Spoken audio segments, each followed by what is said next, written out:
Oke.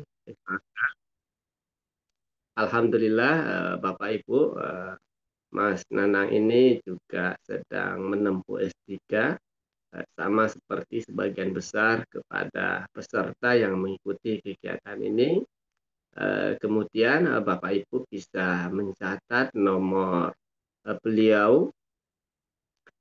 Nanti barangkali Bapak Ibu ingin berkonsultasi, ingin berdiskusi, atau bahkan nanti akan berkolaborasi dengan beliau di dalam publikasi internasional. Berikut nomor HP beliau, yaitu 081 9 46 44 2000.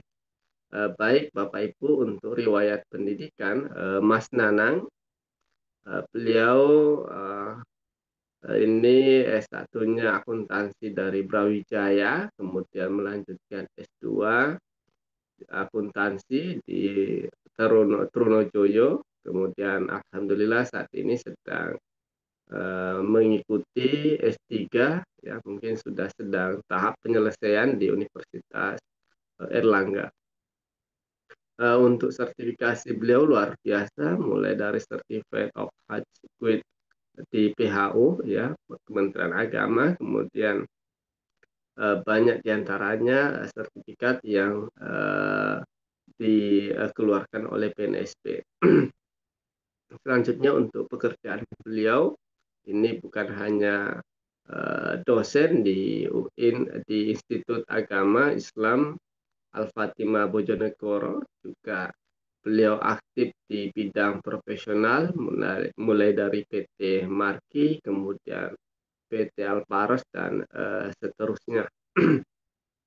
Untuk organisasi juga sangat aktif. Yang pertama, Korps Alumni Forum Silaturahim Studi Ekonomi Islam, kemudian National Presidium untuk Forum Silaturahim Studi Ekonomi Islam, dan eh, Ketua Forum Silaturahim Pelajar Islam Pojo Begoro. Kemudian selanjutnya, ya, kita akan mempelajari ini yang sangat penting, Bapak Ibu. Beliau memiliki banyak publikasi di Scopus, dan saya kira itu yang sekarang diidam-idamkan, ya, yang diinginkan oleh banyak mahasiswa S3. Ya bukan hanya Bapak Ibu, saya sendiri selaku moderator yang saat ini sedang menempuh dan melakukan penyelesaian S3 di Universitas Sultan Ageng Tirtayasa juga sama diwajibkan untuk publikasi sebelum melakukan penyelesaian studi. Ya mungkin di beberapa kampus itu memiliki kebijakan yang berbeda-beda, tetapi juga di beberapa kampus ada juga yang menjadi kendala, ya, yang menjadi tantangan terkait dengan kewajiban publikasi dan komprehensi internasional di Scopus. Kami sendiri di Universitas Sultan Ageng Tirtayasa, meskipun masih baru, ya, dokter ilmu akuntansinya, kami diwajibkan untuk publikasi Scopus, jurnal Scopus, ya, dua jurnal, kemudian komprehensi internasional yang terindeks Scopus satu jurnal, dan itu menjadi tantangan tersendiri, ya. Dan salah satu tantangannya juga bahwa di dalam membuat atau menyelesaikan jurnal Scopus itu ya harus harus berbeda dengan tema utama yang di dalam disertasi. Artinya kita harus memiliki tema yang berbeda untuk persiapan di publikasi jurnal Scopus. Saya kira itu Bapak Ibu untuk pengantar saya. Kita simak bersama sharing yang diberikan oleh Mas Nanang Setiawan. Mudah-mudahan ini akan bisa bermanfaat, ya, khususnya di dalam membantu kita semua mengakses jurnal bereputasi. Baik, waktu dan tempat kami silakan, Mas Nanang. Ya, baik. Assalamualaikum warahmatullahi wabarakatuh. Suara saya sudah jelas, mungkin ya. Jelas, Pak. Oh ya, saya izin share screen dulu ya.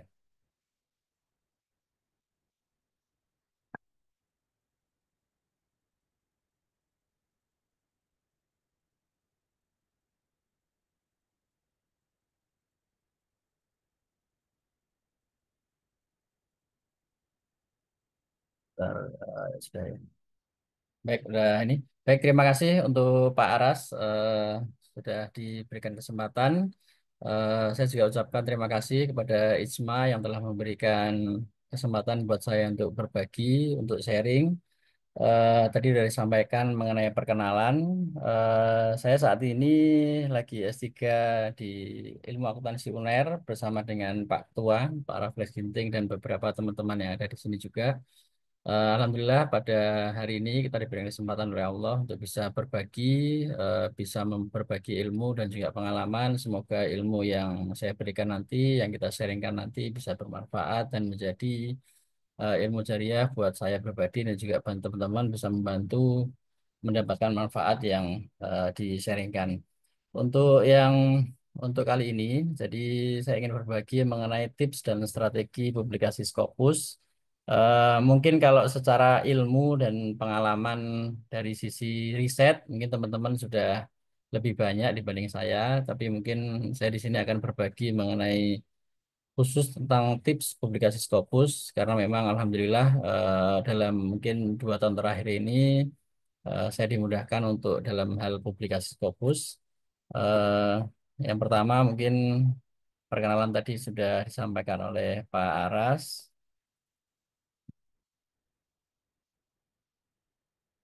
Ini ID Scopus saya. Kalau secara tercatat di Scopus saat ini sudah ada 3 dokumen.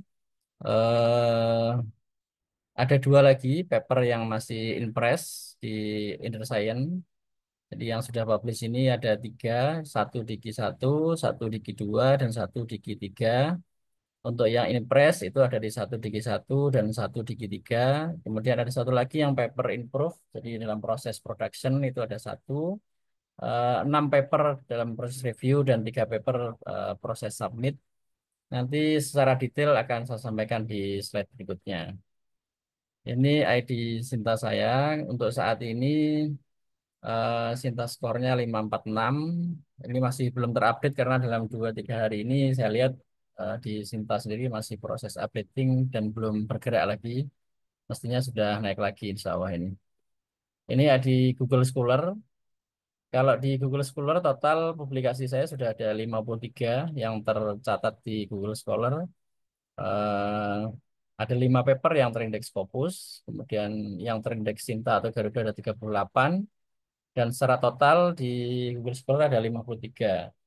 Di situ di dalamnya termasuk ada 4 buku ber ISBN, 2 yang sudah publish dan 2 masih dalam proses, dan ada 5 HKI, 3 yang sudah proses yang sudah HKI dan 2 dalam proses. Untuk stasinya saat ini masih 245. Dan sebetulnya kalau pengalaman saya menulis di situ bisa dilihat di sebelah kanan. Saya menulis itu baru di tahun 2023, itu pun baru dua waktu itu S2 di Universitas Trunojoyo Madura, ada 2 publikasi. Kemudian 2024 itu iseng nulis saja. 2024 itu sudah mulai proses nulis, 25 tahun ini. Dan Scopus pun juga bisa dikatakan baru di 2024, di akhir-akhir dan di tahun 2025 ini. eh ini saya memulainya dengan mindset mungkin ya. Jadi memulainya dengan mindset bahwa saya dulu 13 tahun itu di Astra, di perusahaan multinasional. Ada beberapa hal yang memang kita itu belum bisa memberikan kontribusi, khususnya eh, kalau orang bilang itu kan kalau di perusahaan itu kita juga mengabdinya hanya ke perusahaan. Jadi kontribusi kita khususnya kepada dunia, apalagi untuk mencari amal jariah itu kan agak sulit gitu ya. Dan beberapa hal yang membuat akhirnya 2020 saya memutuskan untuk resign, waktu itu untuk membuka usaha sendiri. Dan ada hal yang memang tertunda sejak awal itu saya diminta oleh orang tua, sejak lulus S1 diminta untuk lanjut kuliah. Tapi karena kondisi di perusahaan yang nggak bisa ada celah atau ada waktu itu, akhirnya setelah resign, saya melanjutkan S2 dan saat ini sampai S3.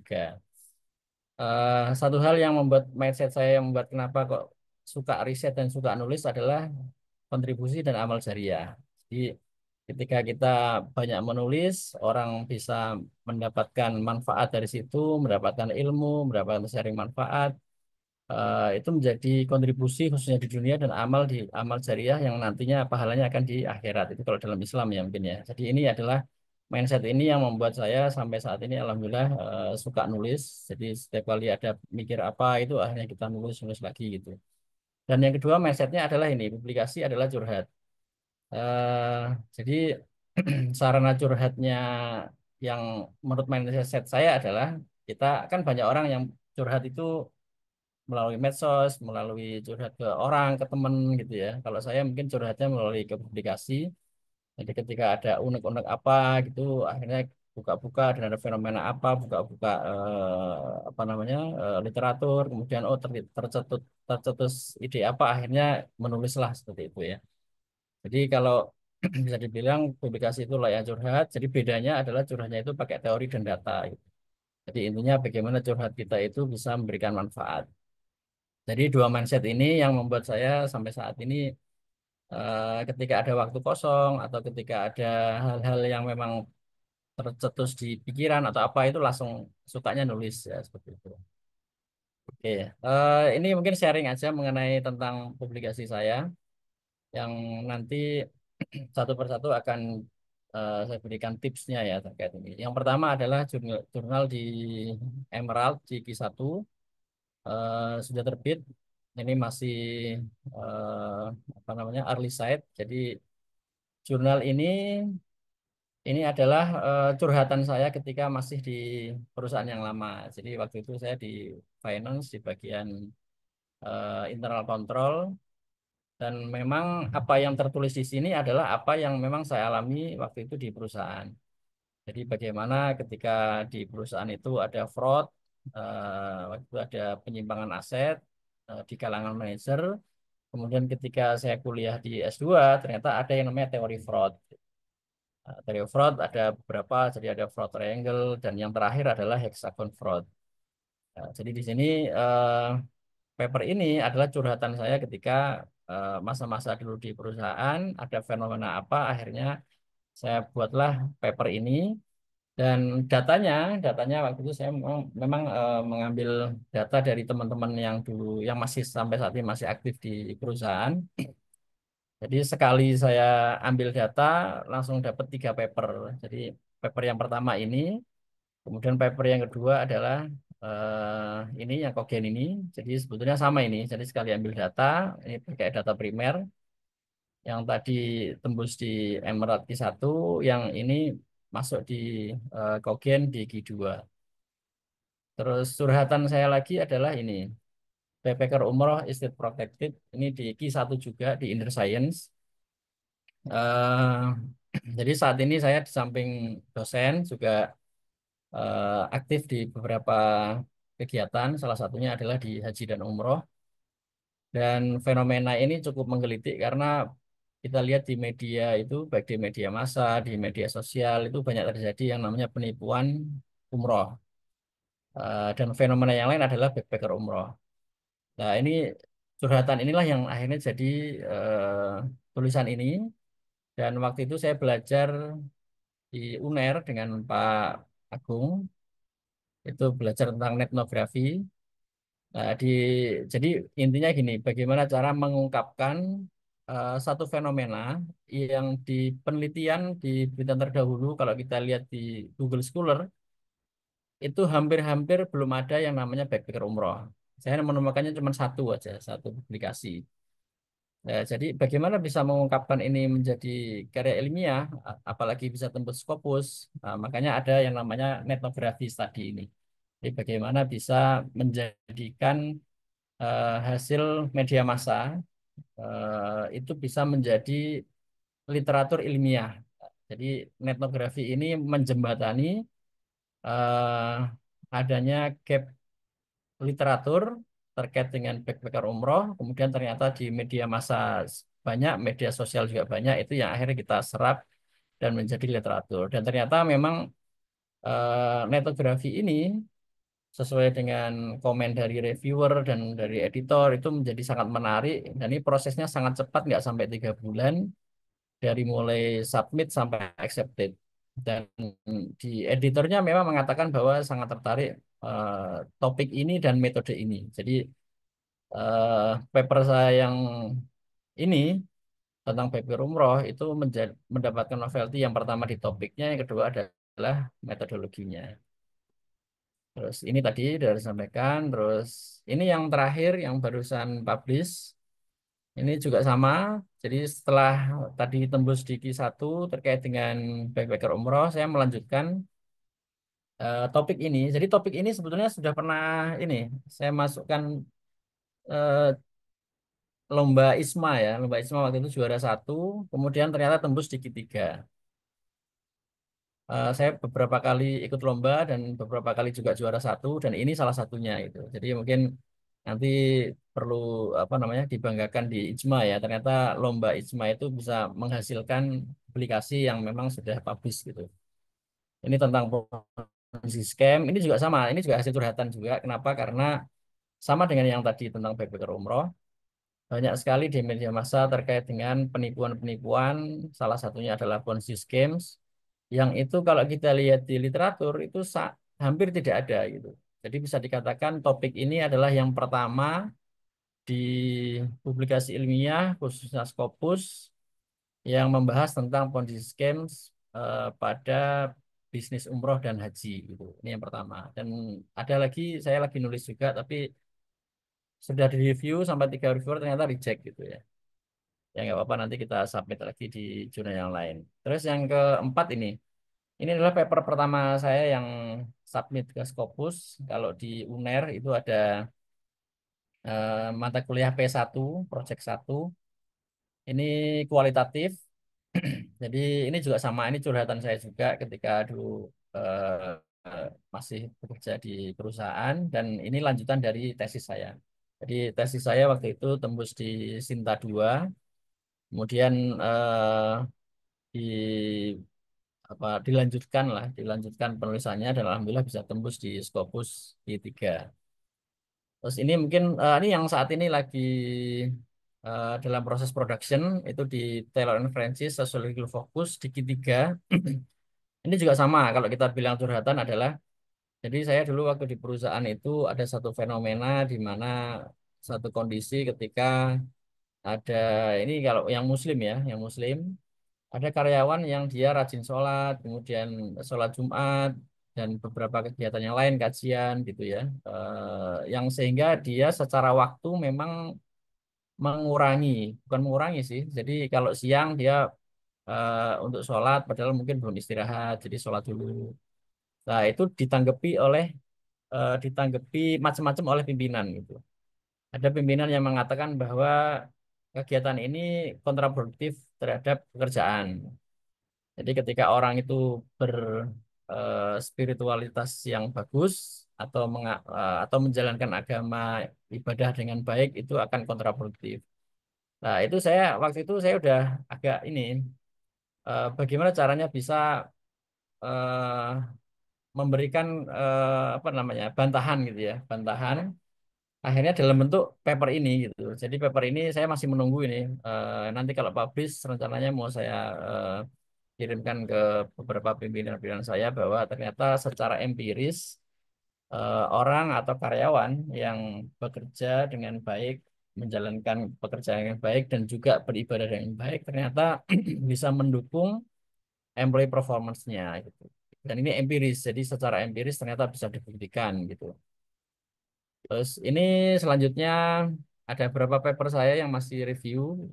Saya juga ada lagi di Journal of Financial Crime, ini Q1 juga. Nah, ini yang tadi saya sampaikan. Nanti juga di bagian tipsnya saya akan sampaikan bahwa ada topik-topik yang sebetulnya topik di keseharian kita. Kita Ya, sebenarnya fenomena yang biasa sebetulnya. Ini topiknya adalah tax avoidance in local taxation, case study of restaurant business in Indonesia. Jadi topiknya itu sebetulnya biasa itu ya, tax avoidance kan itu kan hal yang biasa. Tapi yang nggak biasa adalah ini tax avoidance-nya di local taxation. Saya juga kaget di Journal of Financial Crime sekelas Emerald Q1 ternyata editornya oke gitu ya. Jadi lolos di proses editor dan saat ini sudah proses reviewer. Ini kalau saya lihat ini sudah reviewer ketiga kalau saya lihat. Jadi di Emerald itu kan ketika kita melihat statusnya, setiap hari kita buka itu progresnya itu nanti ketahuan ada berapa reviewer. Ini kalau saya lihat saya amati sudah reviewer ketiga. Berarti artinya apa? Artinya sampai tahap ini kita berasumsi bahwa editornya itu suka dengan topik ini, reviewernya juga oke gitu ya, sampai reviewer ketiga. Kemudian ini Journal of Science and Technology Policy Management, ini juga Emerald Q1 dalam proses review. Ini udah beberapa kali reject, kalau nggak salah mungkin 10 ada mungkin reject, tapi tetap kita semangat kalau dari reject, submit lagi. Kalau kita di reject itu biasanya dapat masukan, maka kita perbaiki. Setelah kita perbaiki, kita submit ulang ke jurnal yang lain. Ini Journal of Islamic Marketing, ini juga Emerald Q1. Ini saya kolaborasi dengan teman-teman S2 dulu. Jadi terkait dengan Islamic Banking Adoption, alhamdulillah juga sudah masuk ke tahap ketiga. Jadi yang pertama itu awaiting EO checklist, yang kedua awaiting reviewer selection, dan sekarang assignment. Ini di Q1. Kemudian ini ada lagi International Journal of Innovation Science. eh jadi saya saat ini sudah sedang disertasi. Di dalam disertasi itu saya pakai data primer. Ada lima, satu, dua, tiga, empat, ada 5 variabel. Nah, dalam satu disertasi itu saya sekarang sudah membuat 3 paper. Jadi, satu disertasi jadi 3 paper dan tiga-tiganya sudah saya submit semua. Yang pertama di sini di Innovation Science Q1, alhamdulillah sudah lolos editor. Yang kedua di Journal of Global Responsibility, ini di Q2. Alhamdulillah ini sudah tahap yang ketiga. Jadi awaiting reviewer response itu sama dengan awaiting reviewer reply. Jadi sudah sampai ke reviewer. Yang ketiga, ini saya sudah sampai yang ketiga dan reject. Jadi jadi ada 3 paper dari hasil disertasi. Yang ketiga ini di Q1 juga dan barusan tadi malam saya cek reject. Tapi rejectnya rejectnya aman. Maksudnya bukan membahas tentang isi tapi memang tentang kesesuaian aims and scope-nya. Jadi memang si editor mengatakan bahwa topik ini bagus, tapi sayangnya tidak sesuai dengan skopnya dari jurnal ini gitu. Terus ini juga ada tentang Journal of Islamic and Middle Eastern Finance and Management. Ini barusan reject juga, rejectnya kemarin juga tadi malam ya, 10 Mei. Tapi menariknya ini adalah sudah melewati 3 reviewer dan ketika di hasilnya ada 2 reviewer dari 3 itu suka dengan topik ini. Cuman sayangnya memang keputusan editor kenapa reject karena memang ketidaksesuaian dengan eh, skopnya dari jurnal ini itu. Meskipun sudah melalui 3 reviewer. Tapi secara umum insya Allah nanti akan saya submit lagi ke jurnal yang lebih sesuai. Terus ini ada lagi di Management and Sustainability di Emerald Q3 ini sudah second round. Jadi round pertamanya sudah submit kembali revisinya, kemudian sekarang sudah masuk di round kedua dan sudah reviewer ketiga juga ini. Ya, harapannya bisa accepted. Dan yang terakhir ini adalah barusan submit ini di Inner Science. Jadi kolaborasi saya dengan teman-teman lulusan S2 juga waktu itu. Ini terkait dengan banking adoption. Baik, itu adalah cerita saya mungkin ya berbagi pengalaman terkait dengan publikasi. Totalnya tadi ada 15 yang 5 yang sudah accepted dan 10 ya. 9 yang masih dalam proses gitu. Ada beberapa tips yang saya sampaikan di sini. Yang pertama adalah bahwa menentukan topik itu penting sekali. Jadi topik itu sangat penting, yang spesifik dan relevan. Terus yang pertama itu fokus pada isu yang sedang tren, orisinal dan relevan dengan bidang keilmuan kita.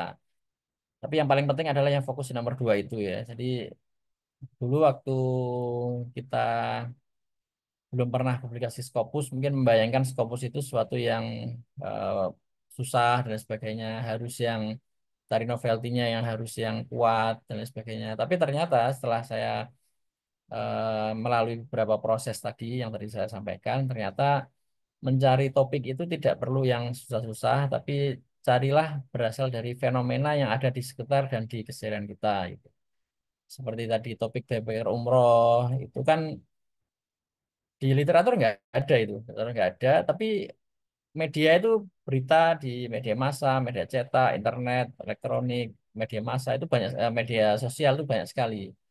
Ya, jadi cari topik itu adalah sesuatu yang ada di keseharian kita, yang ada di sekitar kita, nggak usah yang jauh-jauh. Nah, kemudian ketika kita sudah mendapatkan isu fenomena tadi, baru kita padukan dengan literatur. Nah, kemudian yang kedua, memperkuat novelty dan gap penelitian. Novelty ini sangat penting karena memang editor pertama kali kita submit itu yang dilihat pertama adalah tentang novelty dan gap-nya. Novelty artinya adalah bagaimana kebaruan dan kontribusinya ini. Nah, ini ada beberapa jenis gap yang bisa munculkan novelty. Jadi kalau kita lihat itu ada yang pertama riset gap. Gap riset itu berarti ini secara umum ya tentang celah penelitian. Jadi kesenjangan penelitian terkait dengan beberapa hal. Yang pertama itu tadi yang di bawahnya itu theoretical gap. Kalau theoretical gap itu berarti kita fokus pada teorinya. Jadi ada sebuah teori seperti yang tadi ya di jurnal saya di Journal of Financial Crime sama Cogent Social Science itu saya menguji secara empiris teori heksagon, fraud heksagon. Jadi itu saya menggunakan theoretical gap ini. Nih kita lihat ini aja ya. Bentar. Ini. Jadi ini contoh dari theoretical gap, yaitu ketika ada teori yang mengatakan teori tentang hexagon fraud atau the fraud hexagon. Di situ ada penyebab terjadinya fraud. Kemudian ini diuji di kalangan manajer. Kemudian ini fokusnya di aset misappropriation-nya. Dan kemudian saya menggunakan moderating impact-nya itu di perceived strength of internal control. Jadi apakah internal control itu bisa mencegah terjadinya fraud. Kemudian yang ini juga sama. Kalau yang ini corporate culture and manager fraud and perception. Jadi fraud-nya itu di kalangan manajer. Yang dites adalah tentang teori hexagon. Kemudian kita menguji moderatornya adalah corporate culture. Bagaimana apakah corporate culture itu bisa mencegah menjadi anti fraud dari eh, hexagon ini gitu. Oke, terus kemudian yang ketiga adalah eh, fenomena, gap fenomena. Kalau gap fenomena ini kita fokus pada fenomena masalah yang ada di lapangan tapi belum banyak penelitian lah. Ini adalah contohnya yaitu di backpacker umroh tadi. Nah ini. Jadi backpacker umroh ini contoh dari gap fenomena. Kita lihat banyak sekali fenomena yang terjadi, tapi ketika kita buka di literatur, di Google Scholar, di Scopus, di Google pun ya, kita lihat cari literatur tentang backpacker umroh itu hampir-hampir tidak ada. Adanya itu cuma satu, dua, tiga gitu. Nah, ini ternyata bisa menjadi gap fenomena. Iya. Kemudian methodological gap, jadi gap metode itu saya menggunakannya tadi contohnya yang backpacker juga tadi saya menggunakan etnografi. Jadi kalau methodological gap ini fokus pada metodenya. Jadi ketika orang selama ini menggunakan teori metodenya kuantitatif, pakai data sekunder, data primer, ternyata ada juga ketika kita bisa apa namanya mengcapture fenomena tadi, kemudian dengan metode yang memang lebih sesuai, seperti yang tadi saya pakai ngantografi, ternyata itu menjadi lebih menarik. Terus practical gap itu jadi ini fokus pada manfaat atau implikasi praktis. Jadi misalnya ada sebuah penelitian yang diharapkan dapat bermanfaat kontribusi secara praktis, tapi ternyata belum secara nyata memberikan dampak kontribusinya. Nah, itu practical gap.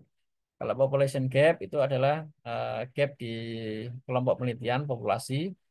Jadi ketika misalnya ada penelitiannya itu misalnya populasinya A atau di daerah mana, orang mana gitu ya, kalangan apa itu, dan ternyata masih perlu diperluas lagi populasinya. Kemudian kalau kontekstual itu adalah konteks geografi, budaya atau sosial. Nah, ini tips yang ketiga. Tips yang ketiga adalah riset efektif adalah satu riset untuk beberapa publikasi. Ini yang seperti tadi yang saya sampaikan. eh ini saya back lagi. Jadi waktu itu saya penelitian ini, Journal of Financial Crime ini, dan Cognitive Social Science itu sekali sebar data. Saya pakai data primer, pakai kuesioner. Jadi sekali sebar data ada beberapa variabel. Jadi variabelnya ini kan variabel heksagon. Kemudian yang ini ada variabel internal control. Kemudian saya tambahin lagi variabel corporate culture. Jadi sekali sebar eh, kita dapat, kemudian kita olah untuk menjadi dua publikasi. Dan alhamdulillah dua-duanya bisa tembus. Satu di Q1, satu di Q2. Nah, pada saat prosesnya itu saya melakukan interview. Nah, ketika interview jadilah paper ini. Jadi makanya ini sebetulnya satu kali jalan, tapi saya dapat tiga paper sekaligus. Tiga paper, jadi satu di Q2, satu di Q3. Oke, terus ini tadi jika data primer perbanyak variabel ketika sebar kuesioner. Jadi intinya gini, saya sekarang lagi fokus sama ada beberapa temen di S3 eh, minta bantuan untuk apa namanya disertasi dan publikasinya. Jadi saya kasih saran buat yang bersangkutan. Jadi sama-sama kerjanya, sama-sama capeknya. Ketika sebar kuesioner, sebaiknya tuh ditambah variabelnya, variabelnya diperbanyak. Gitu. Perbanyak. Karena gini, kalau kita fokus hanya di satu topik, nanti akhirnya yang jadi cuma satu. Tapi kalau kita bisa kerja yang efektif, itu nanti bisa tiga sekaligus. Jadi disertasinya dapat, kemudian syarat publikasinya dapat, kemudian untuk buat kolaborasi juga dapat. Jadi sekali sebar kuesioner bisa dapat beberapa publikasi. Terus tip yang ketiga adalah terkait dengan ini, perbanyak literatur untuk memunculkan ide riset. Memang kita harus sering baca-baca paper. Khususnya saya tuh berlangganan di Google Scholar itu. Jadi kalau di topik-topik yang memang menjadi bidang studi saya, kalau ada paper baru itu otomatis akan masuk di email ya. Kita akan selalu di-push email topik-topik yang memang menjadi bidang studi kita.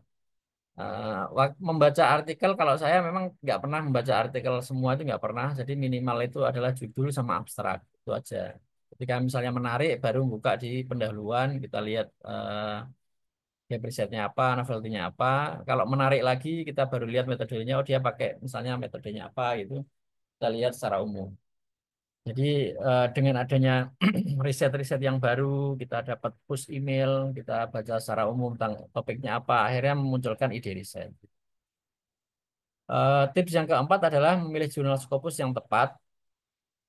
Jadi kalau saya ini ada dua website atau dua portal yang harus kita buka. Yang pertama adalah scopus.com.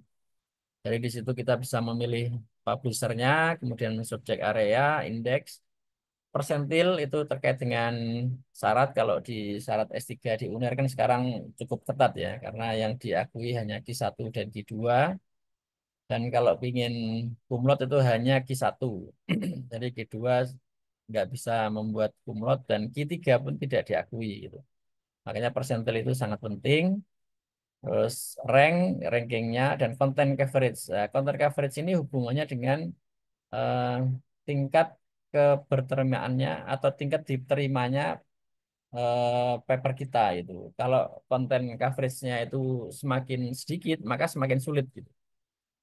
Terus ketika kita buka di website jurnal, maka kita lihat MSN Scope-nya, kemudian acceptance rate-nya, ini penting banget. Ini saya contohkan aja ya, saya contohkan, ya saya stop share dulu, biar bisa langsung praktek.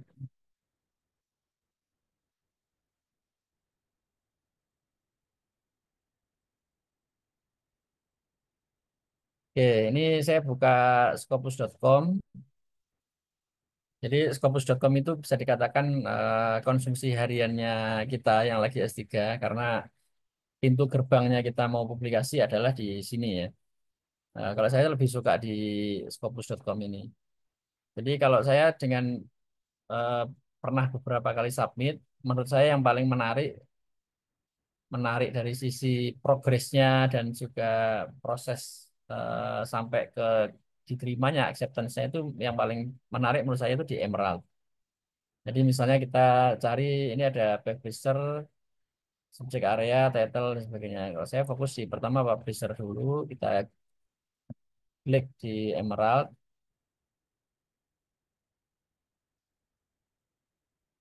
terus kita fokuskan di Q1 aja, ini first quartile jurnal. Nah, di sini yang pertama kita lihat adalah ini kita bisa urutkan highest persentilnya. Kalau kita mau cari yang aman, kita cari yang paling rendah dulu. Jadi 75% itu sudah Q1 ya, 75%. Tapi kalau saya disarankan oleh promotor saya, cari yang aman-aman ya, jangan sampai di 75. Karena kemungkinan bergeraknya dia bisa turun, jadi minimal 76 lah. Jadi kita cari yang kalau accounting seperti ini, jadi business management accounting, ini ada general, ini misalnya International Journal of Emerging Market, ini 75%. Ini kita klik misalnya. Nah, di sini kita pastikan subjek areanya masuk di kita, karena kalau subjek areanya nggak masuk di kita, dia nggak diterima sebagai syarat publikasi. Di sini kita lihat ranknya, jadi secara persentil 75%, rankingnya dia itu nomor 55 dari 218 untuk yang kategori Business Management Accounting. Nah, yang paling penting adalah di sini, Scopus Content Coverage-nya. Nah, ternyata kalau kita lihat ini dia banyak ini publikasinya bisa 200, 300. Jadi kesempatan kita untuk masuk di publikasi bisa lebih tinggi. Kalau kita mau cek lebih jauh lagi itu di sini ya. Nah, ini. Ini saya buka di International Journal of Tourism Anthropology yang saya sudah accepted. Ini Q1. Di sini kita lihat, oh di sini nggak bisa deh. Ini aja yang Journal of Financial Crime ini.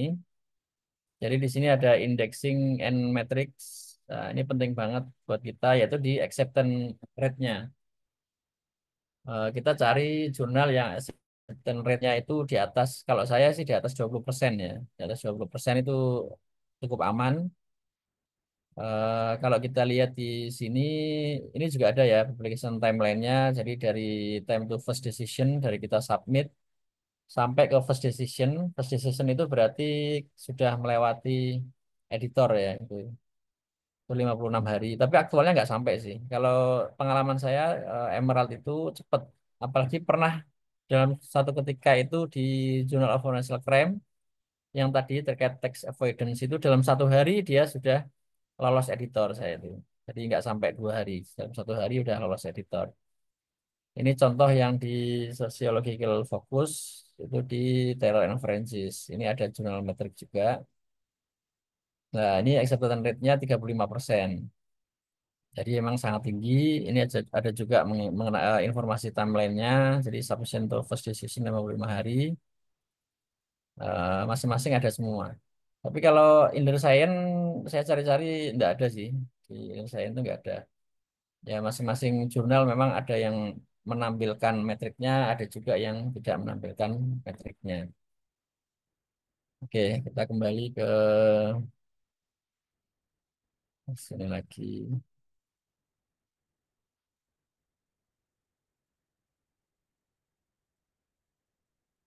Oke, terus ini fokus kita yang pesanan dari panitia ya terkait dengan jurnal Scopus yang gratis. Jadi alhamdulillah semua artikel saya yang sudah publish, accepted ada 6 itu semuanya free ya. Jadi nggak ada satupun yang bayar dan semua termasuk ada 9 yang dalam proses itu semua juga free. Karena selama ini yang saya tangkap dari beberapa teman di kuliah S3 itu terkait dengan biaya publikasi itu kan mahal. Q1 itu sekarang sudah 50 sampai 70 juta APC-nya. Q2 itu bisa 30 sampai 50.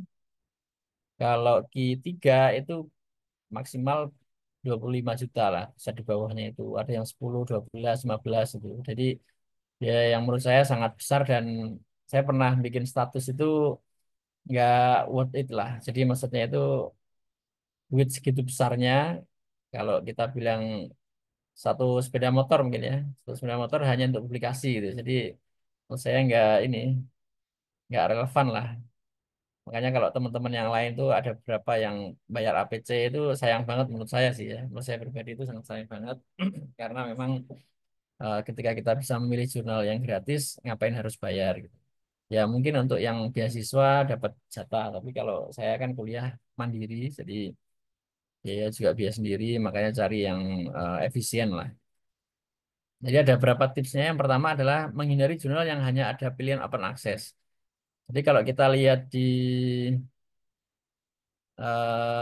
di scopus.com itu memang ada tulisannya. Sebentar saya share screen lagi yang ini ya.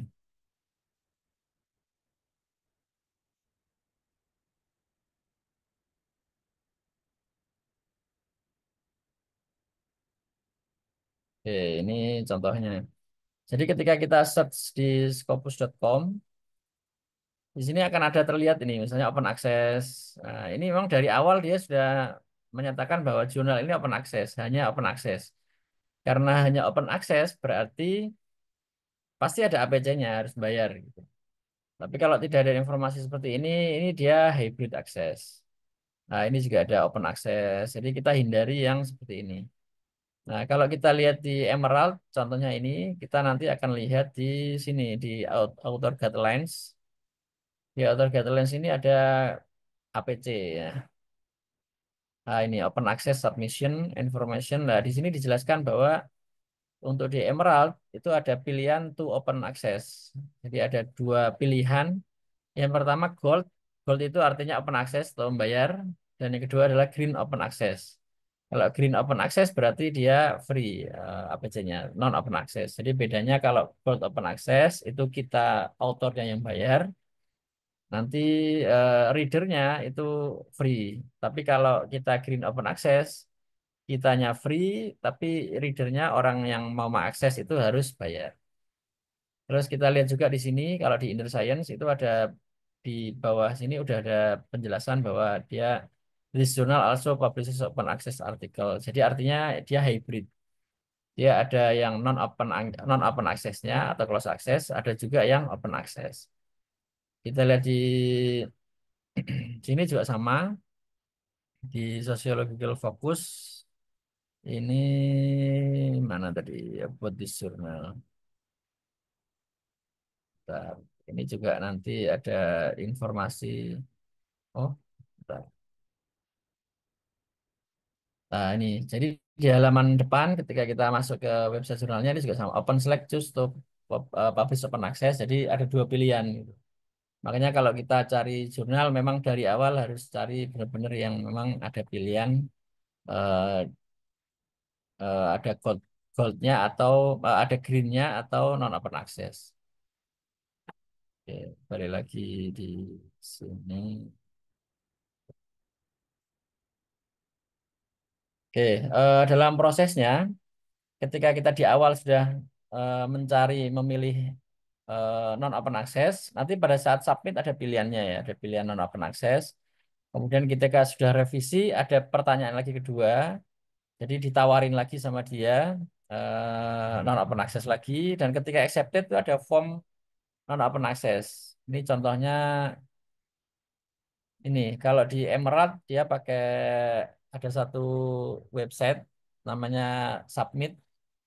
Jadi namanya Submit itu nanti masuknya di sini ada select your publishing option. Jadi di sini kita milihnya di non open access. Nanti ada copyright of transfer agreement.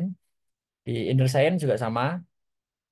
Ini juga ada kalau kita milih non open access kita dikasih surat pernyataan yang harus kita sign. Jadi signnya secara elektronik.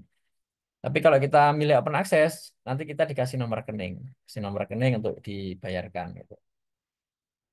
Oke, terus ini tips selanjutnya, eh, berdasarkan pengalaman, judul dan abstrak itu sangat menentukan apakah akan eh, diterima, bukan diterima sih, dipertimbangkan oleh editor itu ketika melihat judul dan abstrak. Dan abstrak ini kita harus benar-benar melihat atau eh, menyesuaikan dengan gaya selingkungnya jurnal itu ya. Ini contohnya saya buka di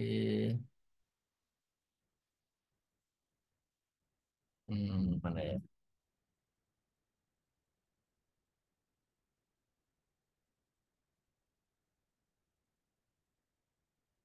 Ini contohnya di Journal of Financial Crime. Jadi saya tuh meniru ya, bisa dikatakan meniru gaya selingkungnya itu sampai seperti ini. Misalnya kata-kata this study aims to. Jadi ada beberapa jurnal yang memang gaya selingkungnya tuh beda-beda gitu. Pemilihan katanya itu. Jadi kalau ini this study aims to, terus kemudian this study use a quantitative method, terus kata-kata a total of 173 ini. Jadi kata-kata seperti ini saya sesuaikan benar-benar sesuai yang ada di jurnalnya itu. Karena tiap jurnal itu masing-masing tuh punya gaya yang masing-masing. Ada yang sukanya misalnya simple, kalau di Journal of Financial Crime ini dia sukanya yang simple, jadi kalimatnya pendek-pendek gitu. Tapi ada juga yang memang jurnal yang memang mintanya panjang, meskipun dia secara aturan itu maksimal 100 per kolom ya. Jadi purpose ini 100 kata, desain ini 100 kata, ini 100 kata gitu. Termasuk ini, the finding so that ini. Jadi kata-kata awalan seperti ini juga saya sesuaikan dengan dari jurnalnya. Berbeda ketika misalnya kita ini Ponzi schemes. Ini yang di Inner Science. Kalau Inner Science seperti ini, jadi abstraknya itu beda dengan Emerald. Jadi dia dalam satu paragraf full, jadi tidak terpisahkan di masing-masing bagian. Ini juga kalau di Inner Science itu kata-katanya ini cuma 150 kata ini. Jadi sangat pendek sekali, nggak boleh banyak. Terus contohnya lagi ini juga sama Inner Science, ini juga sama maksimalnya 150 kata untuk di Inner Science. Terus ini yang di Kogen. Kogen. Jadi masing-masing itu kita sesuaikan dengan jurnalnya. Terus ini tadi yang mengenai author agreement ini ya, ini contohnya yang di Inner Science. Jadi ketika kita memilih non open access, kita nanti diminta untuk ini udah disiapkan sih sama editornya, kita tinggal ngisi. Jadi ada isiannya, ini nama autornya, ini judulnya, terus ini nama jurnalnya, ini ada beberapa ini ya pernyataan, terus ini nanti ada send secara elektronik, baru kemudian dikirimkan. Oke, kita lanjutkan.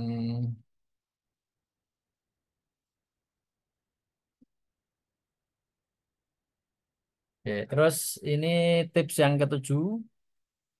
Tips yang ketujuh terkait dengan struktur artikel. Jadi struktur artikel itu yang paling penting yang tadi. Jadi kalau tadi kan abstraknya, kemudian ini adalah isinya. Isinya ini saya buka lagi tadi ya. Terus yang kedua terkait dengan word count ya. Word count itu jelas jumlah kata itu penting sekali karena saya beberapa kali di reject cepat. Jadi dalam 1-2 hari di reject itu hanya karena word count-nya itu melebihi dari batas maksimal. Kemudian tabel dan gambar. Ini contohnya ya kalau ngelihat word count itu di sini ya. Ini di sebentar.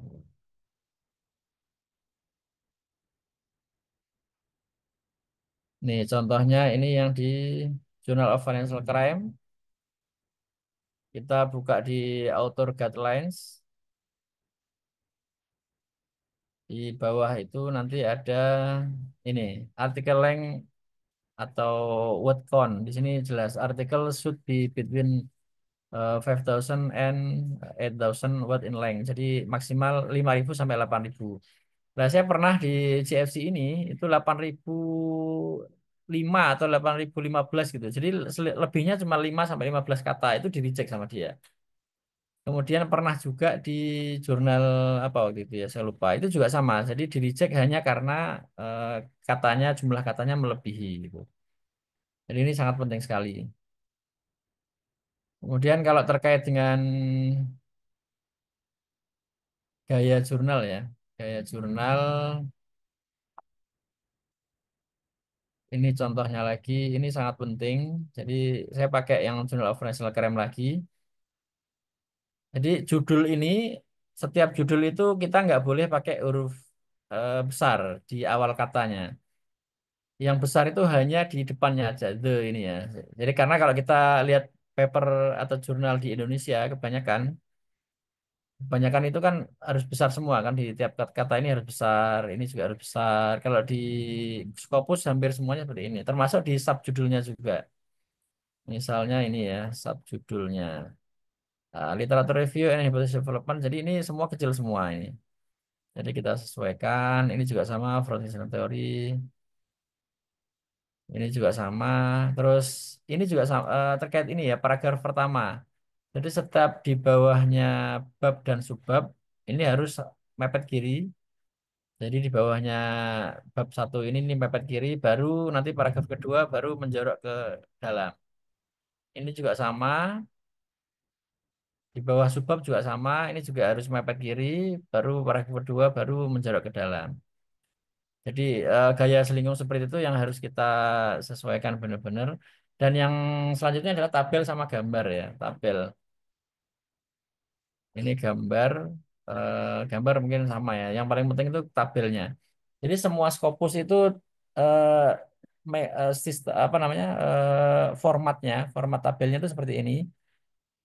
Jadi hanya 3 garis saja ya, 3 paling atas, di bawahnya sub subnya ini atau judulnya, bukan judul ya, informasi di atasnya ini sama paling bawah. Semuanya seperti itu. Karena saya pernah satu kuliah dengan Prof. Iman itu di UNER. Prof. Iman ngecek salah satu punya teman kita itu, dilihat tabelnya ternyata tabel yang garisnya full itu langsung dikomentari, wah ini di recheck nih pasti gitu. Dan ternyata benar, jadi di Scopus itu hal yang seperti ini sangat diperhatikan ya, eh, format tabel seperti ini. Jadi format itu sangat penting sekali. Oke, kita lanjutkan. Tips yang kedelapan ini menggunakan referensi literatur terkini dan berkualitas.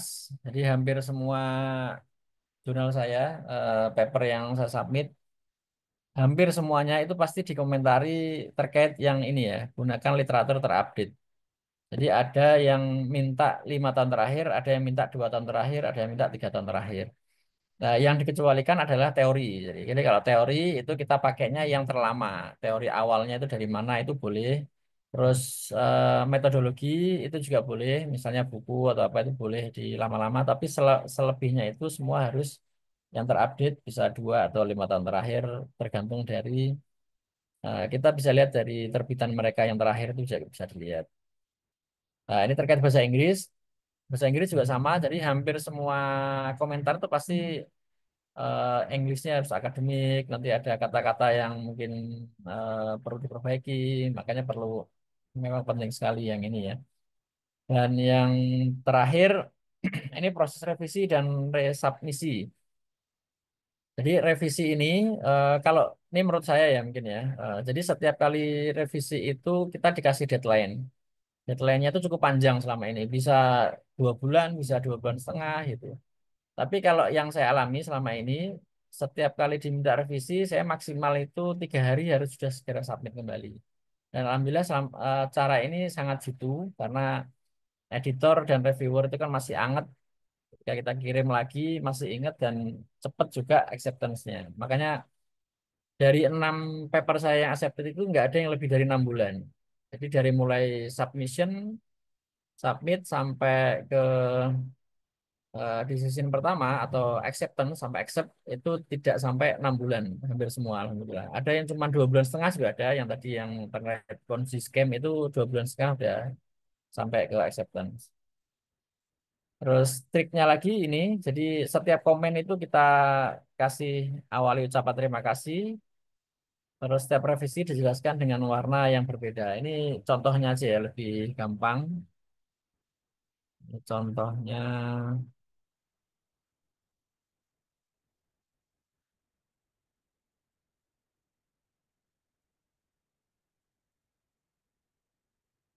Jadi kita kalau revisi, kita buat dalam satu file, judulnya ini ya, Explanation of Revisions and Improvements based on Reviewer Recommendation. Jadi kita di sini ada kasih pengantar.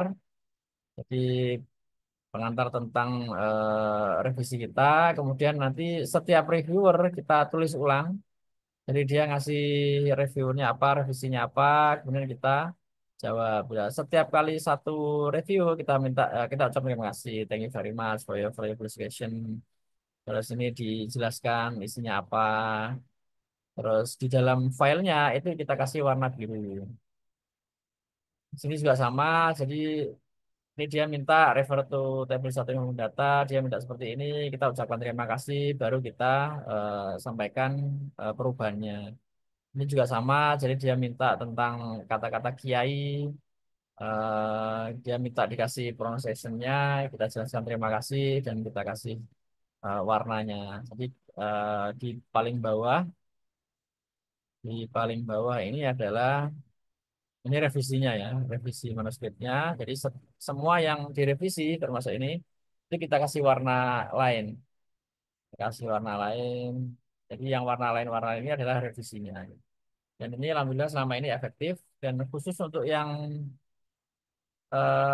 paper ini itu prosesnya yang tadi saya bilang tadi 2 bulan setengah dari submission sampai acceptance dan di terakhir itu hanya 2 hari. Jadi saya kirim revisinya dalam 2 hari langsung terima.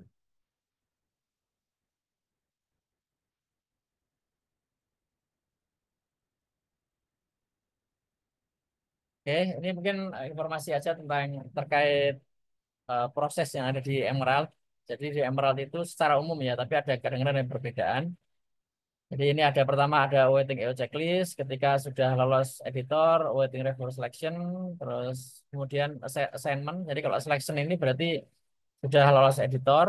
Kalau assignment ini berarti sudah ditentukan reviewernya, dikasih tugas. Kemudian kalau reviewer reply atau response, berarti dalam proses review.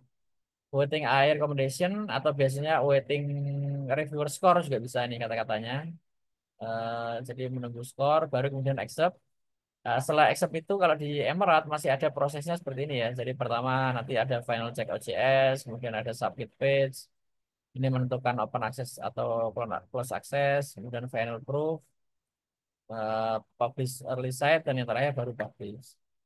Kalau di Internet References, ini contohnya yang saya di Coggen itu. Jadi pertama ada submission create, kemudian with journal administrator, masuk ke with editor, out for review, kemudian ada revision required. Jadi kalau minta revisi, ini revisinya balik lagi.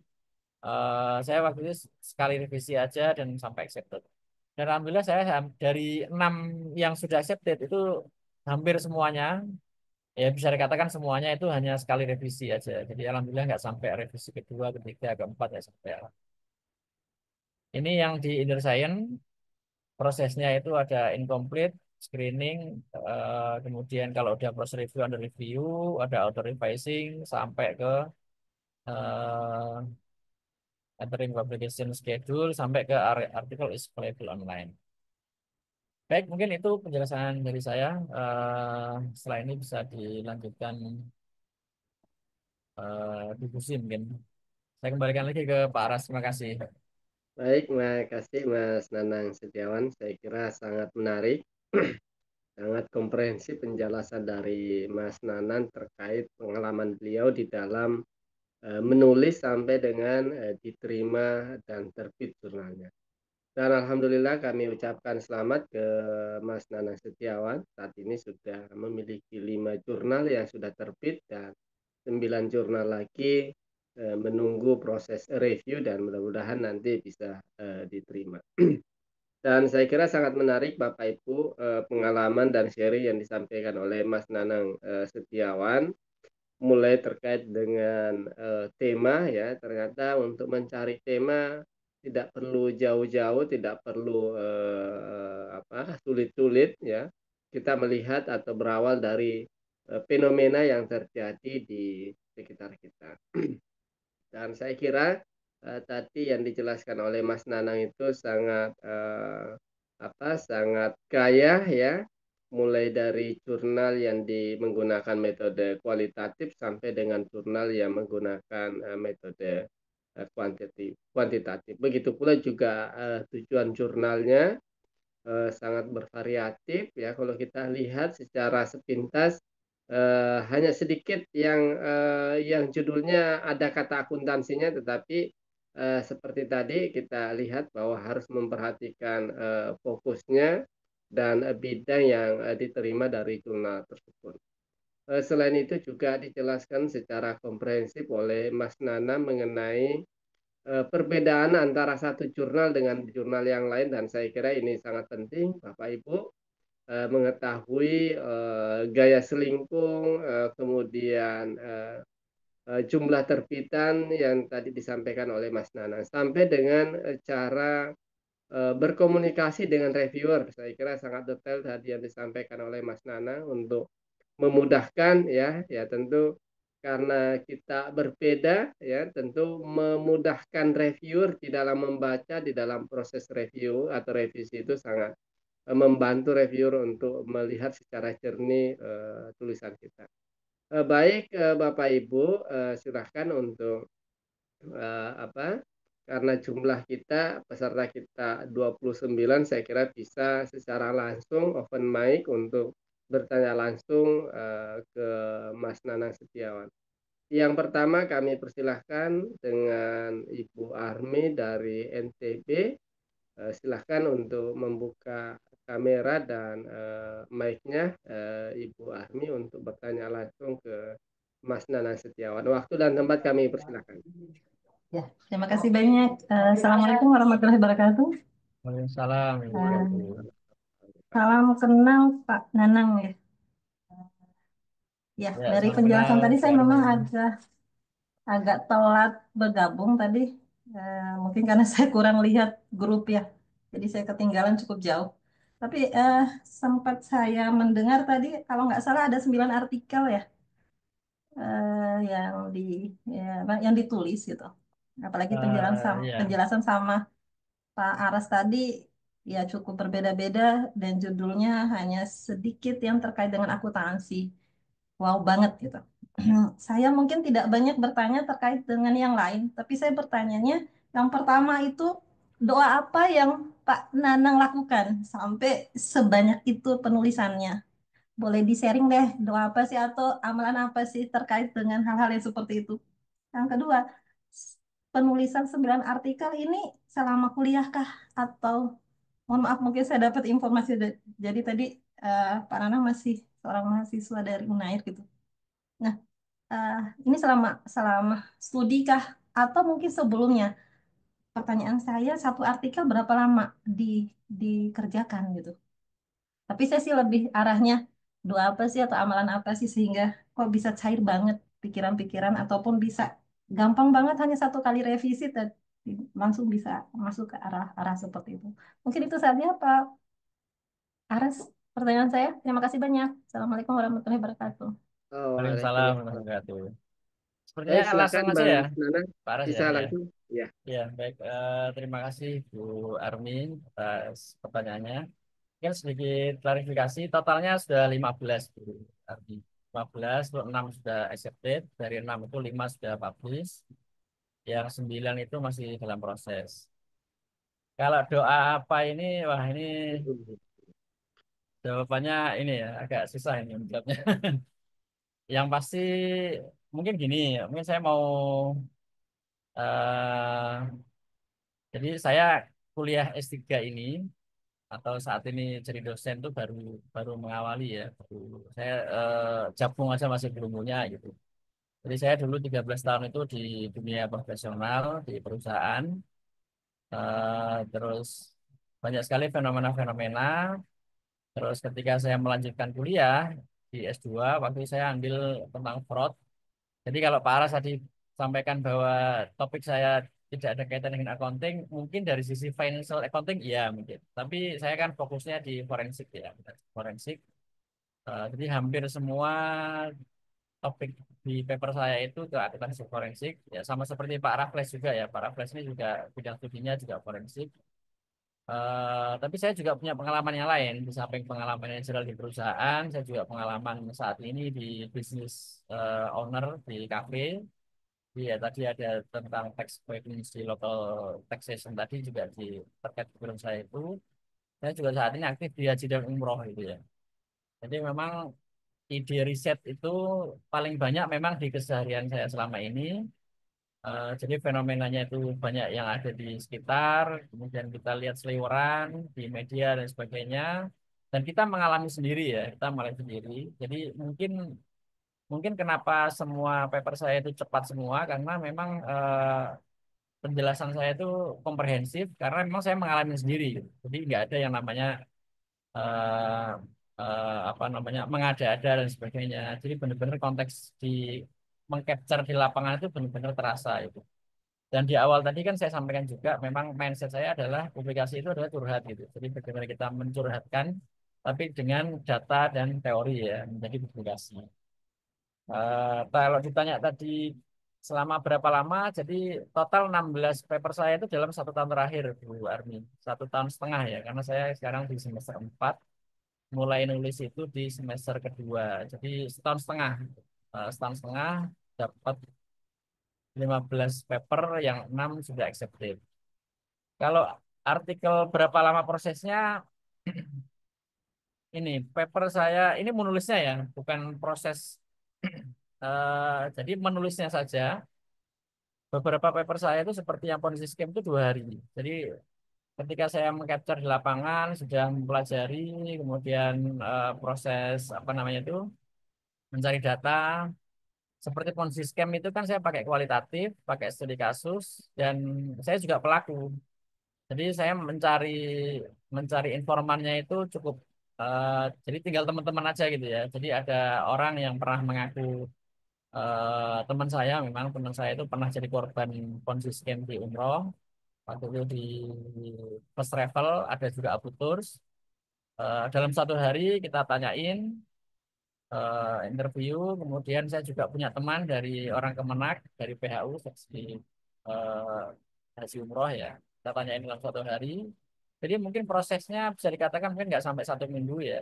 Penulisannya aja 2 hari itu langsung submit dan alhamdulillah dalam waktu 2 bulan setengah sudah accepted. Eh, jadi kalau dikatakan satu artikel berapa lama prosesnya ya kurang lebih ya tadi itu. Yang lama itu mungkin yang di eh, data primer ya, data primer. Tapi data primer saya juga sama mengerahkan teman-teman saya juga gitu ya di teman-teman manajer yang dulu di perusahaan. Jadi saya bikin instrumen kuesionernya, kita sebarkan dalam waktu 1 pekan sudah dapat, terus kita tuliskan. Waktu itu mungkin kalau di awal-awal yang lama itu proses ini ya reviewnya ya, review waktu itu saya presentasikan di teman-teman di kuliah S3, kemudian di dosen kita minta masukan. Karena memang saya sebelum di S3 ini sama sekali nggak tahu tentang kuantitatif. Dia belajar dari nol, waktu S1 S2 saya fokus di kualitatif ya. Jadi baru kuantitatif itu baru belajar, jadi belajar sambil praktek. Itu sih Bu Armi, semoga bisa menjawab. Kalau tanya doa, wah ini agak susah ini. Doanya ya umum aja sih. Itu Bu Armi, semoga bisa menjawab. Makasih.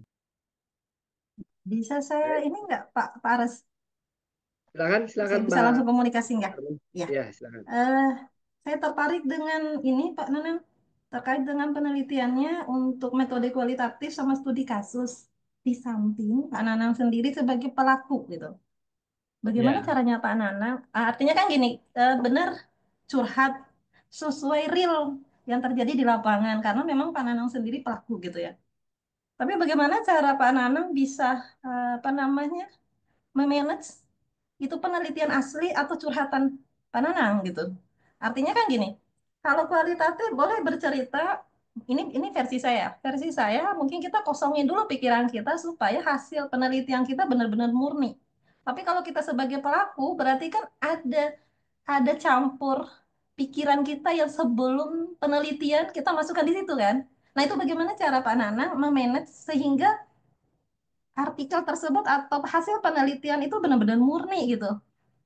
Itu gimana cara namanya? Apa? Mungkin kita sharing aja ya, mohon maaf rekan-rekan semuanya. Saya juga pelaku gitu, saya juga peneliti, tapi pelaku kadang saya nggak bisa memanage hal yang seperti itu gitu. Itu gimana cara ininya memanage antara pikiran sama penelitian yang kita lakukan sekarang gitu.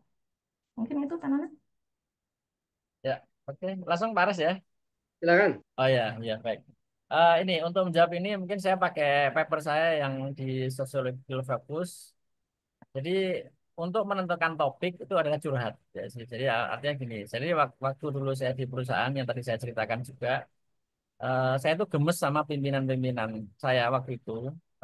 Ketika ada karyawan yang sholatnya rajin, ibadahnya rajin, terus ngajinya rajin, itu malah dinilai kontraproduktif gitu.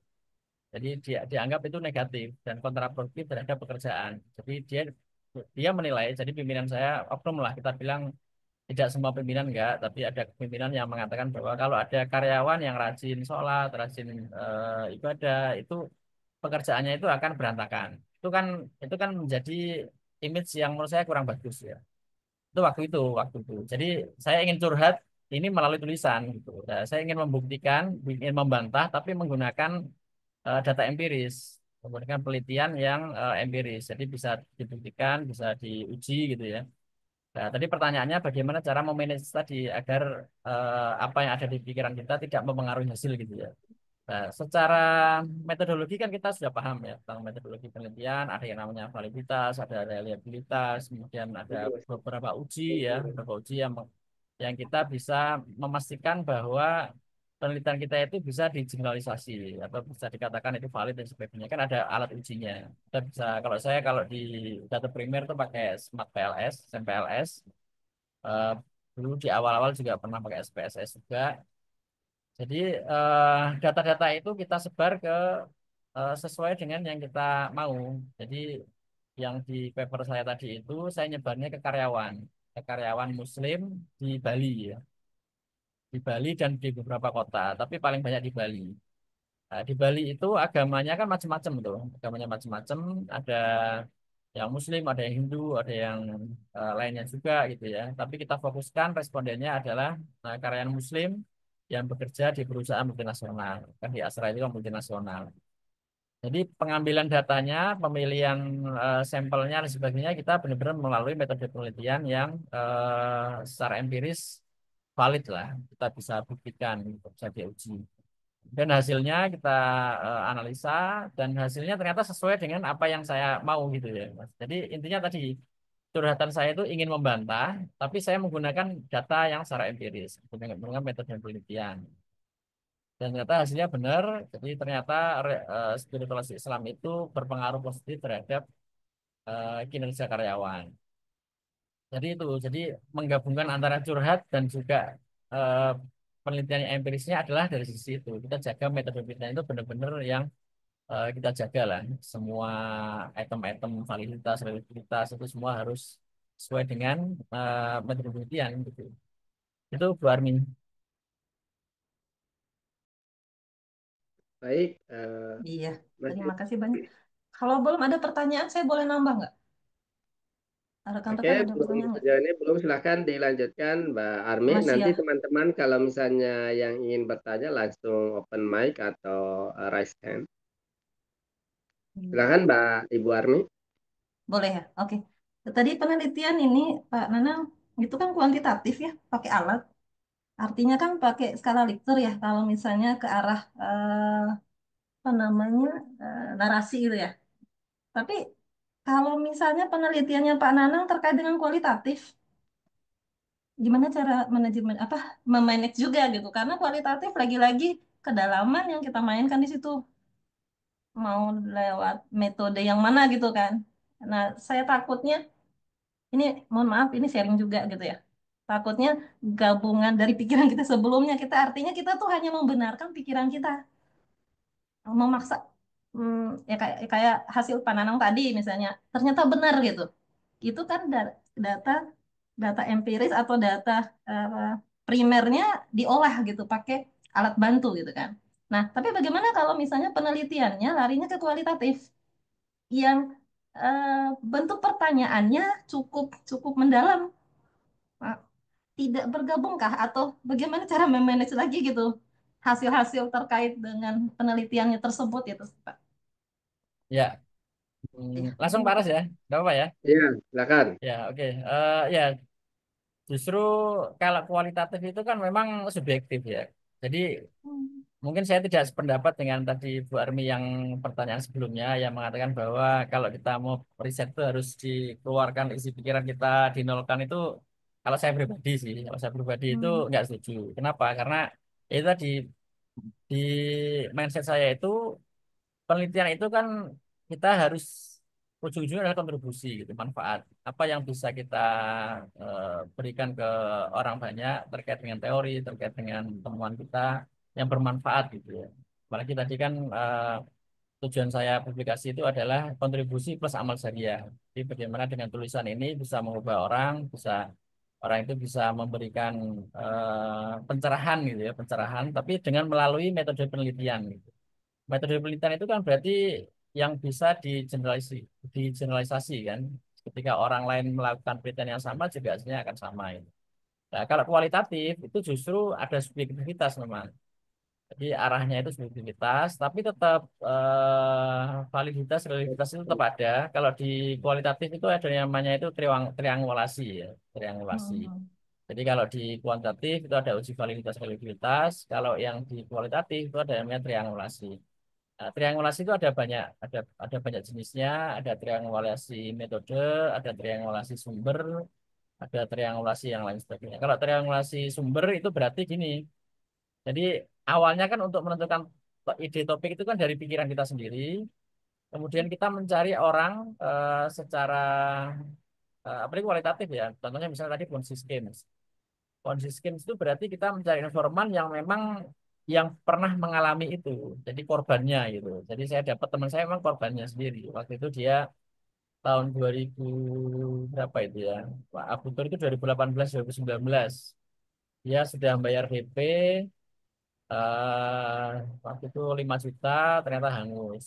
Ada teman saya yang waktu itu di bukan first travel di ATM ya, ATM di Kalimantan. Itu waktu itu sudah bayar 15 juta ternyata hangus. Jadi mereka itu korbannya. Jadi kalau kita ingin mengungkapkan ini, mengeksplorasi ini secara kualitatif, berarti cari informannya yang memang pelakunya yang sudah pernah eh, menjadi korbannya atau yang pernah menjadi pelakunya gitu.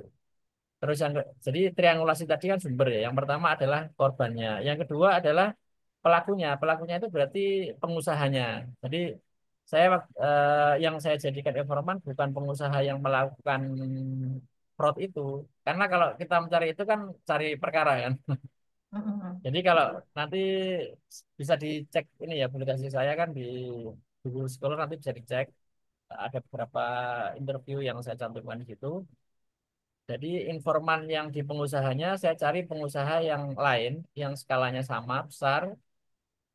Kemudian ketika kita tanya itu kita tanyakan kondisi yang menyebabkan itu.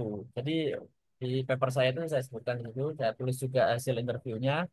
Jadi ketika kondisi yang seperti ini kira-kira kenapa ya itu? Akhirnya dia jawab bahwa kondisi sekarang ini kan proses apa namanya kompetisinya sangat ketat. Kemudian di satu sisi yang menyebabkan kita harus melakukan kondisi itu apa? Karena apa? Karena ketika kita jualan umroh ya di di yang saya alami juga jualan umroh itu harus booking tiket pesawat. Booking tiket pesawat itu satu kursinya itu 3 juta. Kemudian kalau kita jual harus satu paket, berarti 3 juta kali anggap aja 35 sampai 40, 45 lah. Jadi ada modal yang dikeluarkan. Nah ternyata dalam kondisi tertentu visa itu nggak keluar. Seperti kondisi bulan Syawal itu visa itu nggak keluar dari Saudinya. Atau bisa jadi karena penutupan pesawat. Ini pernah Lion Air, bukan Lion Air, Citylink di Surabaya itu gagal terbang karena izinnya nggak keluar. Padahal dia sudah mengeluarkan tiket gitu. Nah, kita bisa mendapatkan informasi yang dalam. Kalau saya versi saya ya ini kan boleh lah. Mungkin peneliti lain mungkin punya pandangan yang lain. Kalau versi saya, karena saya mengalaminya, saya tahu detail gitu apa itu. Jadi karena kita tahu secara detail, kita bisa menuliskan semuanya informasi. Jadi versi curhatnya itu total kita keluarkan di situ gitu. Tapi bukan saya hasil saya sendiri bukan. Jadi saya Iya. punya kerangkanya itu kemudian kita konfirmasi ke orang-orang yang tadi triangulasi sumber. Sumber itu berarti orang-orangnya kita cari yang kompeten. Kemudian metodenya juga sama. Triangulasi metode itu berarti ketika misalnya interview kita proses interviewnya seperti apa, observasinya seperti apa gitu. Jadi intinya validitas dan reliabilitas baik yang di kuantitatif dan kualitatif secara metodologi itu sudah ada pakemnya. Itu Barni. Baik, Ya, saya kira sangat sudah cukup sih. komprehensif. Nah, yang lain mungkin Bapak Ibu, Makasih banyak Pak Nanang. Ya, sama-sama Barni. silakan Bapak Ibu yang ingin bertanya. Ada sekitar 22 peserta yang bergabung saat ini.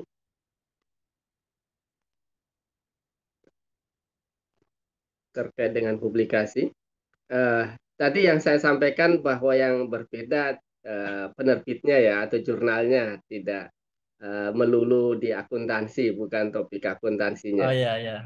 Ya, kebetulan saya juga banyak menerbitkan jurnal kualitatif kualitatif sejauh ini mulai dari S1, S2 dan S3 ini juga sedang melakukan penelitian kualitatif dan memang Bapak Ibu juga menyampaikan sedikit pengalaman saat ini di jurnal-jurnal bereputasi itu sangat terbuka terkait dengan penelitian-penelitian kualitatif khususnya dengan kaitan budaya di Indonesia. Apalagi kita ini jangankan budaya nasional ya di satu desa antara satu desa dengan desa yang lain atau satu suku dengan berbeda wilayah memiliki budaya yang sangat unik dan saya kira itu ketika kita kaitkan dengan pengalaman Mas Nanang Setiawan ini bahwa kita berangkat dari topik sekitar kita saya kira itu menjadi solusi dan itu bisa mempermudah untuk membangun tema, membangun jurnal atau menuliskan jurnal yang akan kita submit khususnya untuk paling minimal syarat syarat minimal untuk S3 sebelum ujian tutup. Nah, kalau izin saya bertanya Mas Nanang, Ya, sambil silakan. menunggu peserta yang lain. Nah, sekarang Hmm. kan perkembangan teknologi sangat luar biasa, Mas Nanang, termasuk di dalam teknologi kaitannya dengan akademik, AI, kemudian ChatGPT. Nah, pengalaman Mas Nanang di dalam melakukan publikasi ini, entah itu mempermudah, mempercepat dengan bantuan teknologi seperti apa? Dan mungkin ada tipsnya yang bisa dibagikan di kami ada rule-nya sendiri atau bagaimana menggunakan secara efektif ketika menggunakan bantuan AI di dalam melakukan publikasi. Mungkin ada pengalaman dari Mas Nanang. Ya, oke. Pak Ras, terima kasih pertanyaannya. Ya, justru ini terkait dengan pertanyaan Bu Armi tadi ya, kenapa bisa cepat prosesnya? Memang saya menggunakan bantuan AI. Jadi mau nggak mau kita harus bersahabat dan saling sinergi ya mungkin dengan AI karena kita nggak mungkin nggak nggak pakai ini juga. Jadi AI yang saya pakai itu yang pertama adalah terkait dengan ide ya. Ide itu jadi gini, misalnya tadi ya, saya mendapatkan fenomena di lapangan, terus kemudian di awal-awal saya pakai AI dulu. Jadi coba carikan misalnya eh, penelitian yang terkait ide ini gitu misalnya.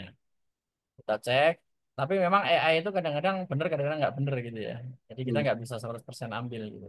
Jadi bisa dikatakan mungkin ya 50-50 lah. Kadang-kadang 50%-nya benar, 50%-nya misalnya nggak benar gitu. Jadi di tahap awal itu kita pakai AI untuk membantu itu ide. Terus yang kedua bahasa ya. Bahasa itu nggak tahu bahasa Indonesia, bahasa Inggris. Terkadang kita itu menuliskannya itu nggak sesuai dengan EYD atau mungkin kalau secara Inggris itu nggak secara akademik. Jadi saya pakai bantuan AI juga. Terus AI yang lain mungkin dalam rangka pengembangan kata atau bisa jadi juga proofread itu juga bisa pakai itu juga. Jadi memang mau nggak mau kita harus berteman dan bersahabat dengan AI. Itu sih Pak Aras. Jadi memang kita maksimalkan lah. Mungkin Bapak Ibu ada yang ingin bertanya? Atau misalnya sudah punya tulisan draft jurnal, kira-kira ini cocoknya disubmit kemana ya? Bisa bertanya ke Mas Nanang. Ya, boleh. Itu ada di kolom chat Pak Aras sama Bu Yana juga. Oke, sebentar. Baik, izin Mas Nanang, ini ada di kolom chat dari Mas Ahmad ya. Terkait dengan materinya sangat menarik dan mencerahkan terutama untuk penelitian kualitatif, akan tetapi saat tadi saya coba searching di Google Scholar beberapa artikel belum bisa, cuma muncul link citasinya aja. Bagaimana agar kita bisa mendapatkan artikelnya? Oke. Ya, Mas langsung Nanang, saja izin boleh. Mas Ahmad sudah Hmm. mengirimkan kontaknya seperti tadi yang disampaikan oleh Mas Nanang ketika melakukan submit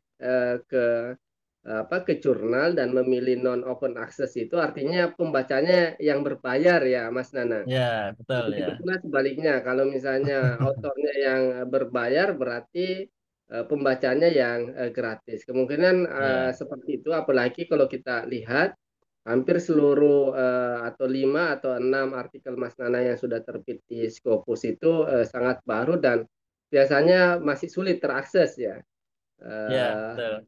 secara terbuka. Baik Mas Nanang, ini ada yang akan bertanya, Ibu Yana Hermawati, silakan Ibu. Baik, terima kasih Pak Aras.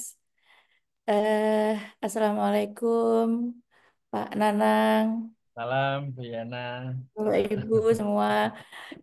Alhamdulillah selamat ya Pak ya atas capaiannya luar biasa. Saya kayak aduh melihat capaian Bapak Scopus kok kok lancar sekali ya gitu. Izin saya konfirmasi saja sekalian mungkin nanti mohon pencerahannya Pak. Kalau tadi saya menyimak itu memang memang sebagian besar topiknya itu kualitas apa namanya jenisnya itu kualitatif ya Pak Nanang ya untuk yang tadi yang sudah disampaikan lalu eh, saya mohon pencerahannya apakah di antara em, di antara artikelnya itu ada yang menggunakan kuantitatif begitu Pak? Maaf mungkin tadi saya terlewat barangkali. Barangkali Pak Nanang ada eh, tips begitu kalau untuk kuantitatif seperti apa dan kalau kualitatif itu eh, kualitatif tadi itu kan saya juga kalau kalau pengalaman saya ini karena masih awam ya Pak ya, saya masih masih sedang berusaha walaupun sudah punya Scopus tapi masih belum menemukan, masih terus belajar lah gitu Pak, masih terus berjuang gitu. Jadi masih merasakan kesulitan gitu Pak ya, sulitnya itu masih terasa gitu untuk yang Scopus. Tapi memang saya bidangnya lebih ke kuantitatif dan biasanya kan yang saya lakukan itu eh, mencari isu-isu yang memang sedang tren gitu ya Pak ya. Nah kalau tadi Pak Nanang kan tipsnya lebih kepada melihat di sekitar kita apa yang kita alami, isu-isu yang menurut kita itu apa namanya layak gitu ya, itu mungkin akan menjadi menarik jika di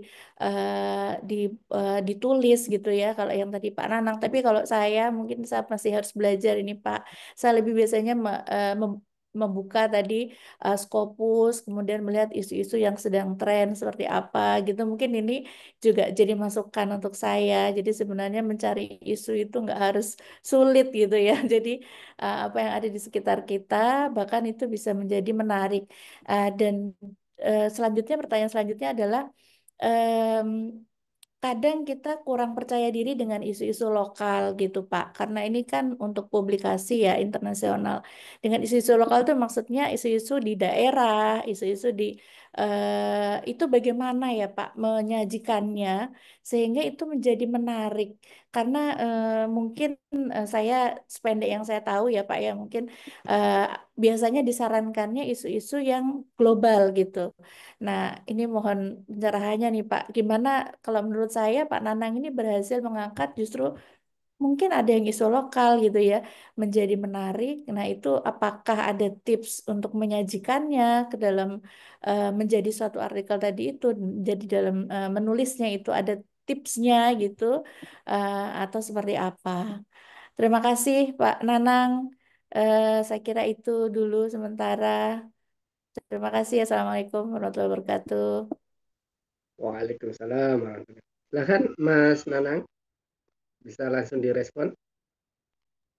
Ya, terima kasih Bu Yana. Wah, ini Bu Yana ini merendah sekali nih.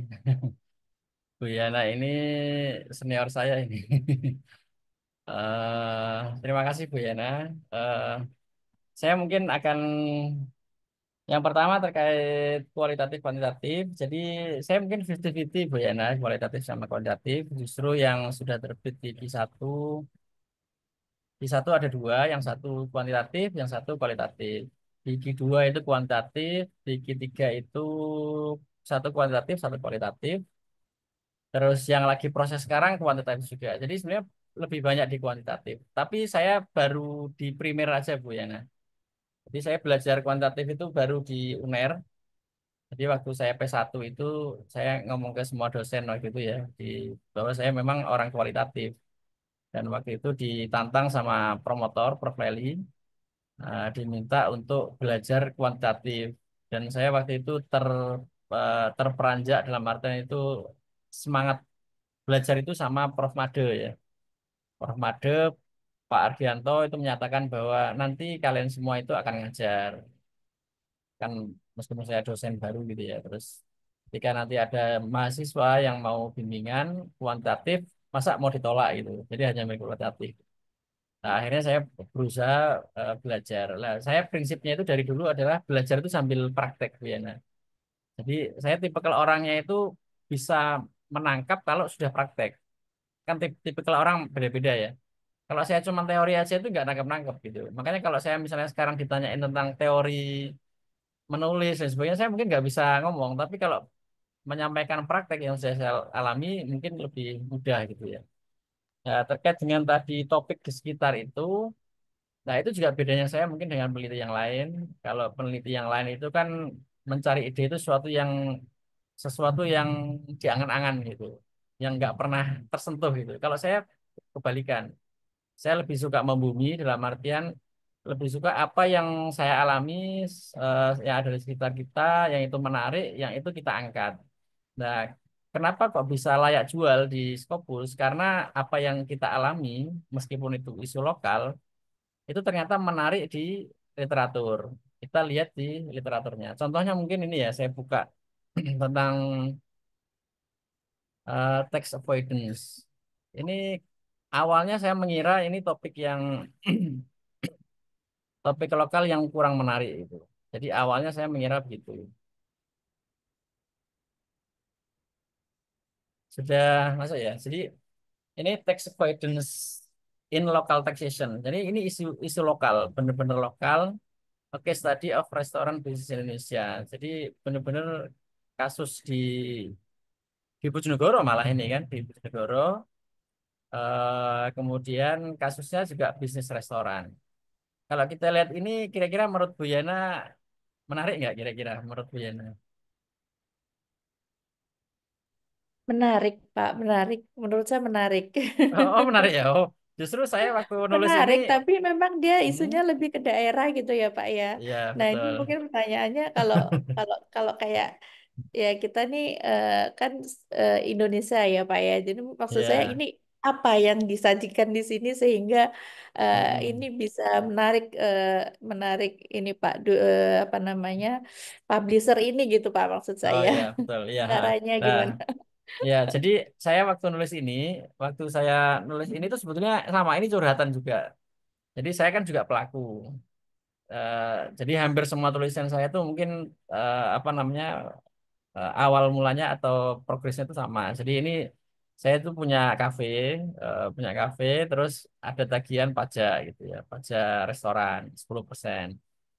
Nah, ternyata di satu kota saya, di kabupaten saya itu ada yang ditarik, ada yang nggak ditarik. Kan saya kan agak kesel gitu ya. Wah, ini kenapa saya kok ditarik? Tetangga saya kok nggak ditarik, tetangga saya yang lain kok nggak ditarik gitu. Akhirnya kan saya menjadi kurang kompetitif kan akhirnya kan. Jadi harga saya akan menjadi mahal gitu. Nah, dari curhatan itulah akhirnya muncullah ide menulis ini.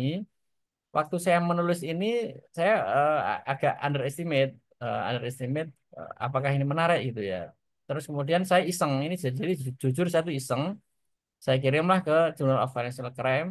Journal of Financial Crime itu Q1, Emerald, dan kuartilnya 87%. Jadi bisa dikatakan tinggi ya, tinggi. Dan untuk akuntansi forensik ini masuk yang paling tinggi. Jadi ada 3 jurnal bisa dikatakan top tier lah ini di akuntansi forensik ya. Nah, saya kaget karena di hari yang besoknya itu langsung editornya langsung oke diambil masuk ke ini, masuk ke review. Jadi dalam waktu 1 hari sudah langsung ke review ini. Jadi saya juga agak kaget gitu. Nah, terus tadi pertanyaannya Bu Yana kan bagaimana menarik, bagaimana menulisnya gitu ya. Ini saya share aja tapi nggak saya sebar karena memang masih proses ya. Ini masih proses. Jadi sama, jadi tips-tipsnya tadi adalah yang pertama kita membuat judulnya itu yang membuat menarik. Judul yang menarik itu adalah ketika saya memunculkan ide tax avoidance di local taxation, saya searching dulu di Google Scholar, apakah ada topik ini itu. Ternyata baru ada satu aja di Indonesia. Dan itu pun yang nulis adalah dosen saya sendiri di Trunojoyo, Pak Tarjo. Di, di Pak Tarjo itu terbit di Q4, di Q4 dan di sini langsung saya buat bahwa paper ini memang merefer ke jurnal itu ya. Bentar, di sini ada ini. This study extends Tarjo et al. Which explore the meaning of tax fraud in local. Terusnya, terus di sini baru ini ada pengembangannya. Jadi untuk mengembangkan ini ada beberapa penelitian. Jadi yang pertama untuk memberikan comprehensive ini multi case approach. Jadi kalau di Pak Tarjo itu dia hanya satu kasus, kalau yang di sini multi case. Yang kedua untuk memberikan gambaran yang lebih perspektif, informalnya ini juga ya ini yang tadi pertanyaan dari Bu Armi tadi ya. Jadi validitas dan reliabilitasnya itu di sini. Jadi kita ambil informannya itu dari beberapa perspektif sehingga berimbang. Jadi ada restoran owners, ada tax konsultan, ada juga employee dari kantor Dispenda. Kemudian yang ketiga, kelebihannya adalah untuk memberikan kontribusi, ini memberikan rekomendasi preventive measures. Jadi paragraf ini atau kalimat ini itu yang mungkin menarik dari editor. Oh, ternyata meskipun topiknya lokal, dulu sudah pernah ada publikasi meskipun hanya satu mungkin ya di Q4. Dan ini juga memberikan beberapa pengembangan, membangun dari penelitian sebelumnya, kemudian novelty-nya apa ya ini tiga ini gitu. Nah, terus kemudian kalau dari sisi yang lainnya saya benar-benar sesuai dengan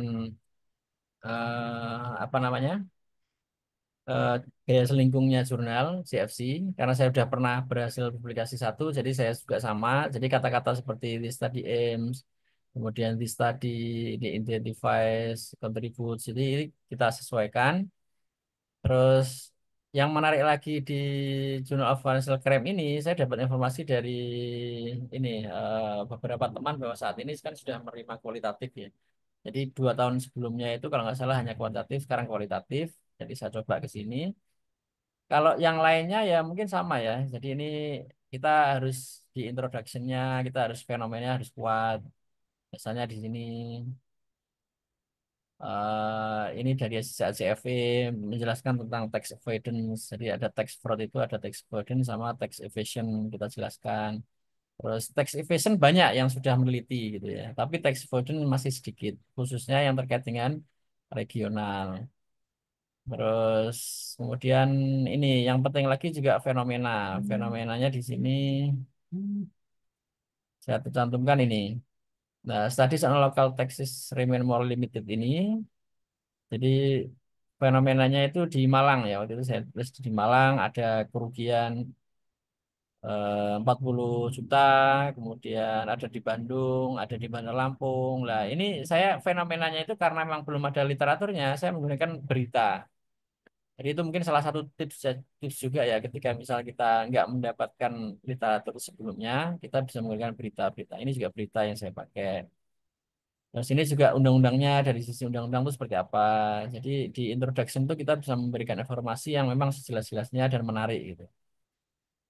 Terus kalau yang lainnya ini sama sih. Ini nanti ada tentang tax avoidance, theoretical underpinning of fraud lah ini.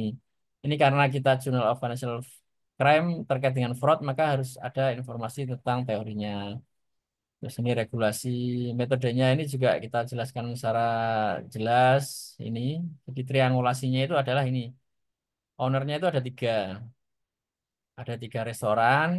Jadi triangulasinya triangulasi sumber. Jadi bukan hanya satu sumber tapi tiga sumber.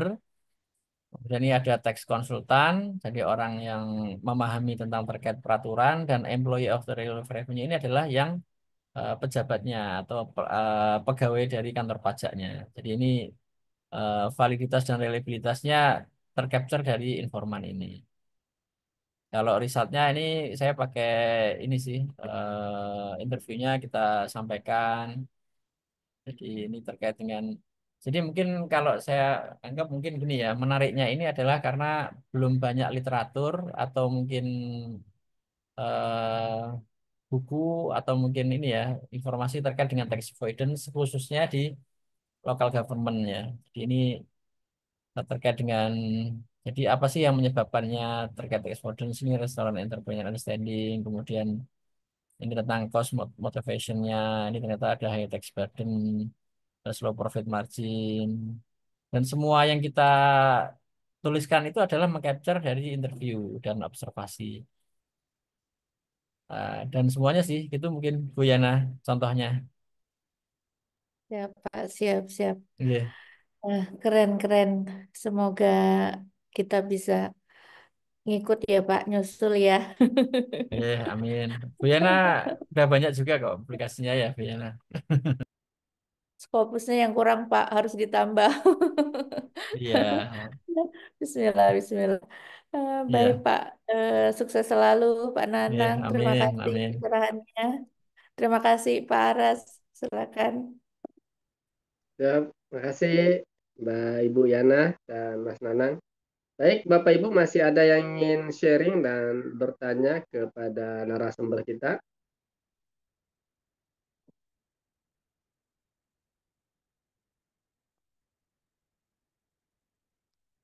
Masih ada yang ingin bertanya?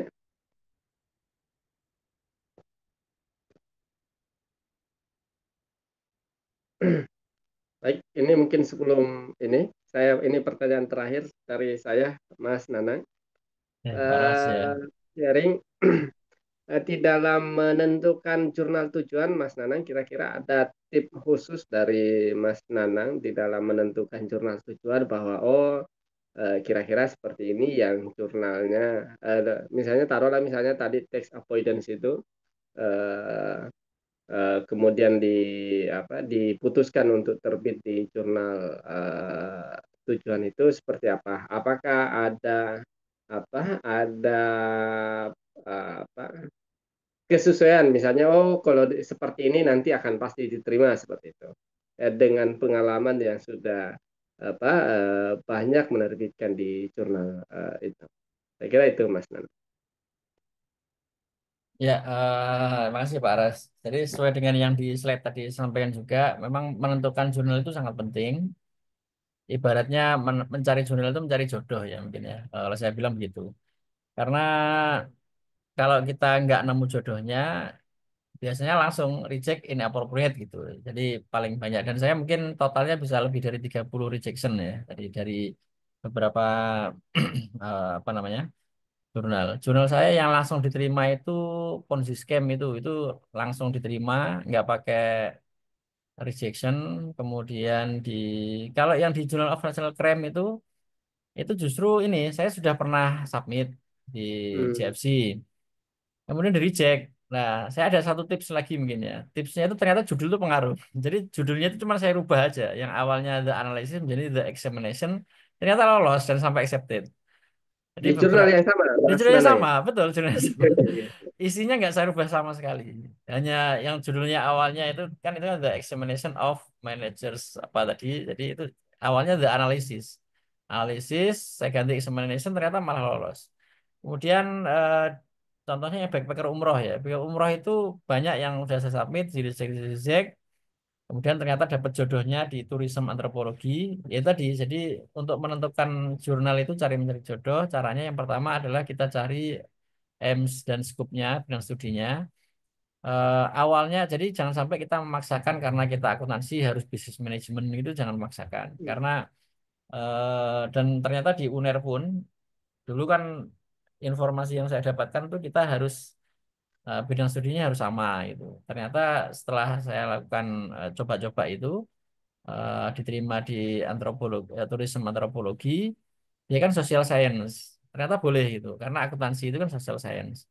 Dan tapi juga ada ininya irisannya. Irisannya apa? Fraud kan itu. Backpacker umroh yang terkait dengan fraud itu ternyata Hmm. masuk itu. Jadi yang dipastikan yang pertama adalah bidang studinya, yang kedua tadi yang tipsnya adalah acceptance rate-nya. Acceptance rate-nya kita cari yang tinggi di atas 20%. Terus kemudian eh, eh, ini artikel yang sudah terbit di jurnal itu.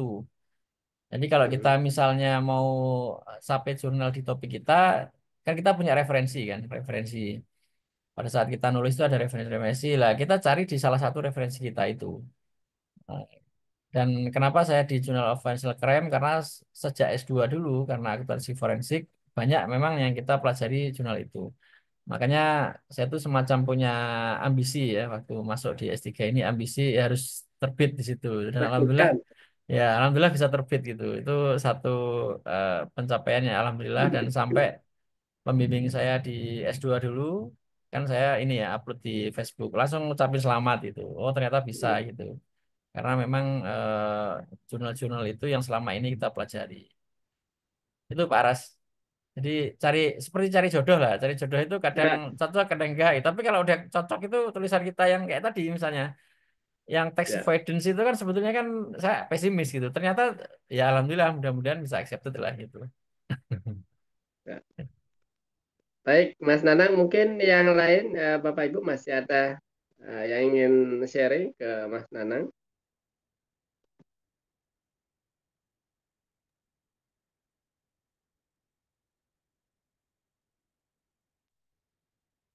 Saya kira cukup. Ini kita sudah sharing hampir 2 jam, kurang 3 menit, pukul 9, Bapak Ibu. Baik, Bapak Ibu, sebelum kami tutup, kami persilahkan ke Mas Nanang untuk menyampaikan closing statement kepada kita semua terkait dengan materi yang didiskusikan malam hari ini. Waktu dan tempat kami persilakan Mas Nana. Ya, closing statement saya mungkin seperti yang tadi saya awali bahwa kadang orang nulis itu cari yang sesuatu yang susah itu, tapi sebenarnya ada sesuatu kita cari yang ada di sekitar kita, fenomenanya nggak usah susah-susah. Terus publikasi itu menurut saya adalah memang kita memberikan kontribusi ya, bagaimana kita bermanfaat pada orang lain. Dan tujuan kita juga bukan hanya di dunia, tapi juga di akhirat, mencari amal jariah, ilmu jariah. Jadi ketika orang bisa mengkonsumsi dan bisa berubah, mendapatkan pencerahan dari tulisan kita, dan dia bisa berbuat lebih baik, insya Allah akan bermanfaat buat kita juga. Kalau dalam Islam kan ada yang namanya ilmu jariah. Ilmu itu kan yang jariah itu kan ada anak soleh, kemudian ilmu dan juga sodakoh ya. Jadi kalau kita sebagai akademisi maka kita mengharapkannya itu jariahnya dari ilmu gitu. Nah, ilmu itu salah satunya adalah publikasi. Itu aja mungkin dari saya. Mungkin saya akhiri atas perhatiannya dari Isma dan semoga bermanfaat. Assalamualaikum warahmatullahi wabarakatuh. Waalaikumsalam warahmatullahi wabarakatuh. Sekali lagi kami dari ISMA mengucapkan terima kasih ke Mas Nanang Setiawan atas sharing waktunya pada kita semua bagaimana tips and trick di dalam menentukan topik, menuliskan draft jurnal sampai dengan menentukan penerbit tujuan sampai dengan jurnal kita terbit. Saya kira itu sangat bermanfaat bagi kita semua, khususnya bagi ISMA secara internal ya kepada anggota yang sementara ini atau yang sedang melanjutkan studi S3 dan salah satu syarat untuk penyelesaian studi yaitu menerbitkan jurnal Scopus. Saya kira itu sekali lagi kami mewakili pengurus mengucapkan banyak terima kasih ke Mas Nanang atas ilmunya. Mudah-mudahan ke depannya bukan hanya sharing, nanti bisa berkolaborasi. Ini ada banyak sekali anggota ISMA di seluruh Indonesia dengan berbagai bidang ilmu di dalam melakukan publikasi, khususnya di publikasi internasional. Sekali lagi terima kasih. Kami juga ucapkan terima kasih kepada seluruh peserta yang sudah konsisten, sudah hadir, mengamati dan mendengarkan sharing yang dilakukan oleh ISMA terkait dengan publikasi. Lebih dan kurangnya mohon dimaafkan. Wallahul muwaffiq ila aqwamit thoriq. Assalamualaikum warahmatullahi wabarakatuh. Salam warahmatullahi wabarakatuh. Sin live ya. Ya, makasih Mas Nanang. Terima kasih.